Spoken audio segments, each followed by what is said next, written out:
Hey guys, welcome back to today's video. Today is Saturday, June 26th, 2021, and today I'm going to be talking about the state of Texas and the state of Florida ahead of the 2024 presidential election and ahead of the 2022 midterm elections. Now, I'm sure you can tell from the title of this video that this seems to be a preposterous claim, that this seems to be something that is so far outside of our current realm of reality. But it actually makes a little bit of sense. And allow me to explain it to you because I think that it is quite interesting, and it's something that I've seen circulate around various forms of social media as a possibility, but could truly become our next reality. Just a little bit of a flashback to the 2020 election. The state of Texas went to Donald Trump by 5.6%. The state of Florida went by 3.4%. Ultimately, between the two states, there wasn't much of a difference. And I know that may seem surprising. Florida, which has long been the swing state to win on the presidential level, the Sunshine State, always contested with tens of millions, sometimes hundreds of millions of dollars spent on this one state alone. And then there's Texas, which has a very long history of being solid for the Republican Party, starting out in the 21st century, going to George W. Bush by 21.3%. So it never really was a competitive state. Florida had long gone to the Democratic Party time and time again, but the last time Texas went blue was in 1976 under Jimmy Carter when he won by just 3.2%. So it never went to a Democrat by an overwhelmingly large margin, such as Reagan winning by 28 or Bush winning by 23 in 2004. I mean, looking at the state's trajectory, it hasn't always been a swing state by any means, yet now it seems to be a pretty competitive one.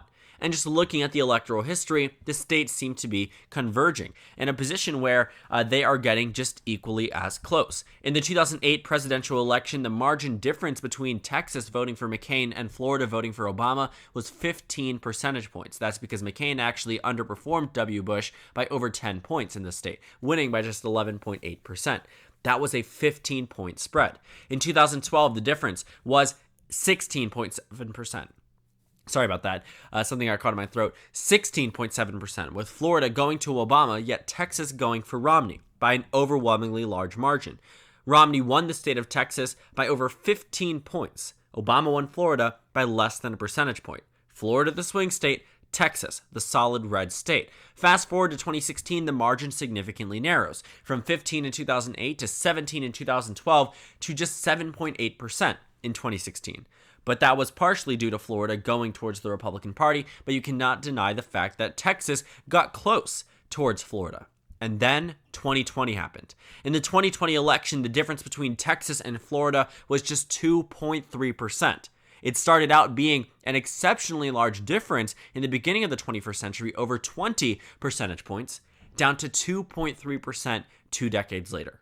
Which means as the trends start to continue, the states may eventually cross pathways in a position where Florida is less Democratic than Texas. And I know it may seem extreme, but think about a scenario in which that unfolds. Maybe Texas goes to the Republicans by a tilt margin, but Florida by a lean margin. Or Texas by a lean margin and Florida by a likely margin. Or potentially a Democrat winning in Texas narrowly, but then a Republican narrowly holding on to the state of Florida. So many possibilities, but both of these states at some point could go in very different pathways. But I can't say I'm necessarily surprised. The fact that it was exceptionally close could have been predicted by the 2018 Senate election results. Florida went to Rick Scott by 0.2%.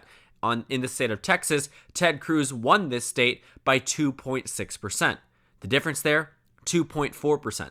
Very similar to the 2.3% difference in the 2020 election. In addition, the 2020 House election results tell us a similar story. While it wouldn't necessarily be that predicting factor, which we can actually see 2018 as a very predicting factor. In fact, let's do that before we get into 2020. In 2018, Democrats lost the popular vote in Florida's House of Representatives elections by 5 points. In 2018, they lost in Texas by just 3 points. Think about that for a moment. Democrats got more of the vote in Texas, or at least lost by a narrower amount, than they did in Florida. It's quite fascinating. And then looking at 2020, you start to see Texas expand back to its Republican history, but still in a very similar margin as Florida. It is quite fascinating to see how these states have sort of come to a point where they are voting for the respective parties by roughly the same amount, or well within a point of contention. And it makes sense.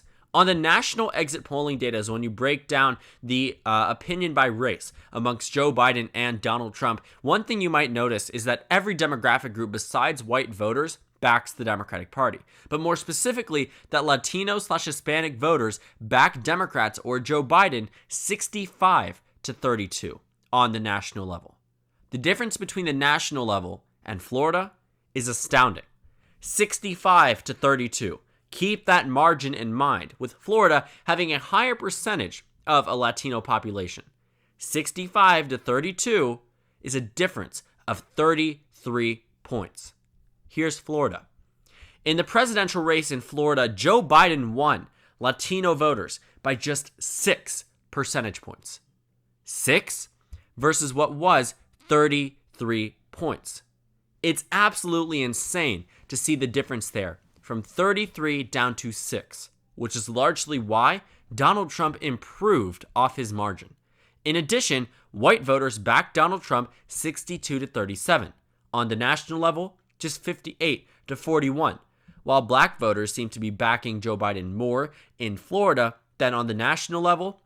The point being, Latino voters make up a larger portion of the voting group than black voters, and white voters take up an overwhelmingly higher portion than any other demographic group in the state of Florida.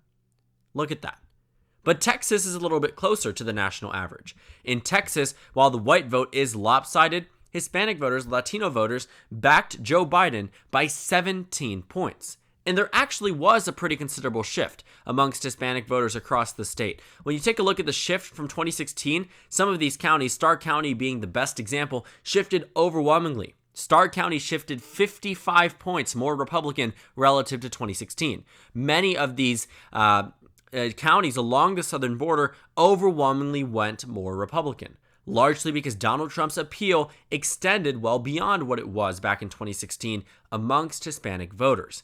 But amongst the whiter counties, amongst the suburbs, the white working, not necessarily the white working class, just the white voting group itself voted more for the Democratic Party than they had in years prior. While Donald Trump may have won in some of these areas, for example, Ellis County, where Donald Trump won by over 30 points, it was 11 points more Democratic. Or in Kaufman County, where Donald Trump won with over more than 30 points, the Democrats improved by 13 percentage points. Even in some of the major cities, Tarrant County, Denton County, you're looking around this area to see many of these regions. Dallas County shifted more Democratic with very large portions of the population. But Hispanic voters did shift towards the right. But even then, 17 points is considerably better than 6 points. It may not be 33 points, but I'd take 17 over 6. And 17 over 6 can explain why Texas was narrower and shifted towards the left versus Florida, which shifted towards the right. The highlight can be shown in Miami-Dade County, which got 22 points more Republican. I want you to keep an eye out on this state. Luckily for me, I pulled up the 2016 election results so I can show you the exact results. In Miami-Dade County, Joe Biden received 617,000 votes. He won this county by just 6 points. It was 22 points more Republican. Keep this number in mind. Donald Trump won just 532,000 votes in Miami-Dade County. Not just won 532,000 votes in Miami-Dade County.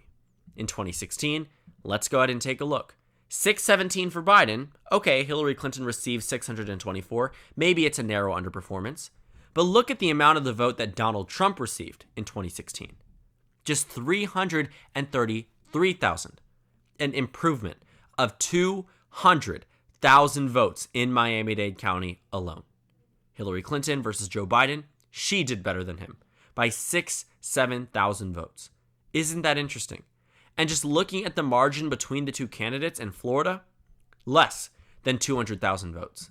In 2020, that 200,000, while wouldn't have been enough to single-handedly overturn the statewide results, would have made it just as competitive. But because the Democrats didn't improve in Miami-Dade County, in fact, significantly underperformed, they probably won't reach Hillary Clinton levels of ability in the next couple of elections. But they might in Texas. You see, the thing about Texas, the reason why the state shifted towards the left wasn't because of minority voters. They helped in keeping the state at bay, but the improvement was done based off mainly white voters.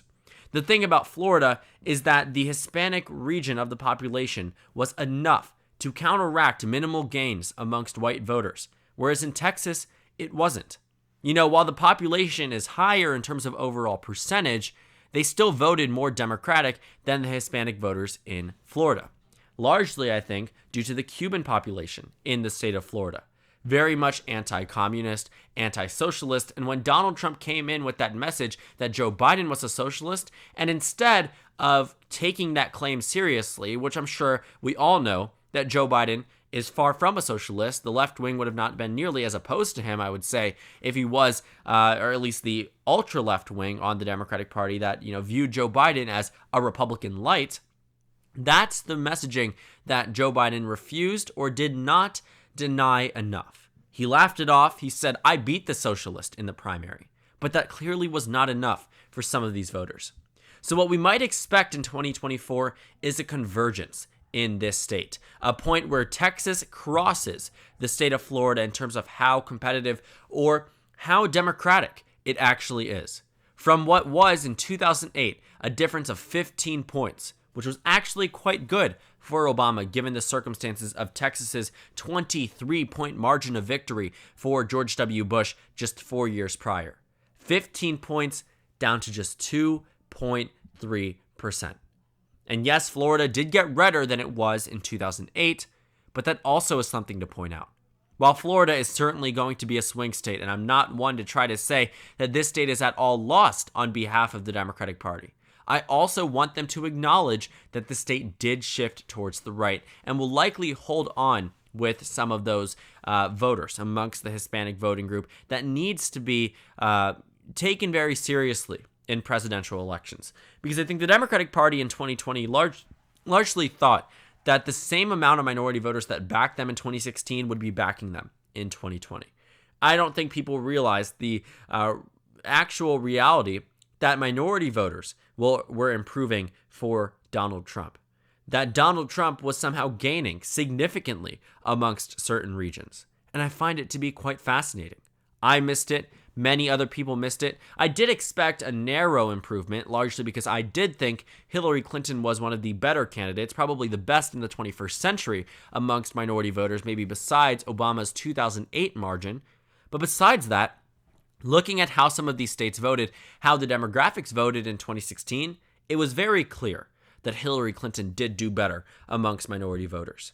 But the reality of this 2020 election and every election in American history is that white voters make up the majority of the nation. They make up the majority of the voting bloc. So when you improve amongst them, it typically counteracts losses amongst other groups. But that wasn't the case in the state of Florida. Florida was one of the few states relative to the 2016 election that actually shifted towards the right. It was joined by Illinois, 0.074, Arkansas 0.7, Nevada 0.027, California 0.95, Hawaii 2, Utah 2. Florida was a 2.2% shift. Without Utah, it would be tied for the largest rightward shift out of any state. But almost every other state shifted towards the left. Neighboring Georgia by 5, Alabama by 2, Mississippi by 1, South Carolina by 3, North Carolina by 2, Texas by 3, Colorado by 9, Minnesota by 6, Kansas by 6, Nebraska second by 9. Some of these shifts were so monumental, yet Florida said, absolutely not. I'm shifting towards the right. And if that trend continues, we could see a map like this as a reality. We could see Texas light red and, a darker shade in the state of Florida. We could see lean red Texas, likely red Florida. We could see likely red Texas, safe Florida in some weird, and thrown out circumstance. But the point is, and the point being, that Texas actually has a shot of being more left-wing than Florida. And I think that while it may be something that would have been a pipe dream 8 years ago, potentially 4 years ago, it is now close to becoming a reality. It has narrowed for a reason. Minority voters in the state of Texas back Democrats at a higher rate than minority voters in the state of Florida. That is factual. And that's my driving reasoning as to why I think this could actually happen as quickly as 2024. It doesn't require a Democratic victory in either state. It doesn't require a Republican victory in both either. What could happen is that, either or could be a possibility.